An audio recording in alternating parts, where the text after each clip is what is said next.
आणि खास दिवे सुद्धा या ठिकाणी बनवण्यात आलेले आहे। हस्तकलेचं खरं सुंदर प्रदर्शन या ठिकाणी केलेलं आहे आणि हीच विद्यार्थ्यांमध्ये असलेली ज्याला आपण सुप्त गुण म्हणतो जी कला आहे त्या कलेला वाव म्हणजे या स्काउट गाईडच्या उपक्रमामार्फत त्याला वाव सुद्धा दिला जातो आणि ह्या संपूर्ण अशा कला या ठिकाणी आपल्याला दिसू शकतात।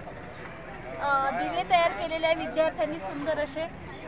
तुम्हाला ही वस्तू तयार करण्यासाठी किती दिवस लागले? 1-1.5 घंट्यात होऊन जाते। कशा केलेल्या आहे नेमक्या, त्याच्यासाठी काय काय साहित्य लावलेलं आहे? एक खड्डा आहे, इथे फ्रेम आहे ती काचाची, स्टोन्स आहे, लाईट आहे, फ्लावर आहे। इथे कॅसेट घेतली आहे, कॅसेटवर मंडाला आर्ट केलं आहे ते पेंटनी। सीडी प्लेअरची कॅसेट आहे, ह्या कॅसेटवर किती सुंदर डेकोरेट केलेलं आहे आणि छान दिवा तयार केलेला आहे। वा छान छान, मस्त टाकाऊमधून टिकाऊ आणि किती छान पुरेपूर त्याचा सुंदर उपयोग केलेला आहे।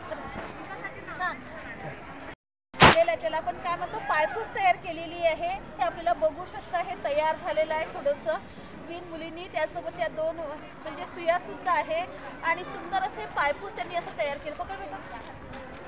तयार केलेलं आहे पायपूस। हे खरंच ही कला पण आहे आणि एक हे खिळ्यांवरचं पायपूस तयार झालेलं आहे। खिळ्याच्या साहित्याने पायपूस तयार केलेला आहे आणि अतिशय मजबूत आहे असं आणि छान कलरमध्ये आलेलं आहे। टिकाऊ आहे, टाकाऊमधून टिकाऊ सुंदर अशी ही कला या ठिकाणी केलेली आहे आणि ह्या हिने छान अशी डॉल तयार केलेली आहे, गुपगुपीत आणि लुसलुशीत आहे, मऊ मऊ आहे बिलकुल। कापसापासून सुद्धा किती छान आकाराने डॉल तयार करू शकते, या टोपीसहित तयार केलेली आहे। छान, खूप खूप धन्यवाद, तुम्ही जी माहिती दिली खरंच खूपच छान। म्हणजे हे सगळं छान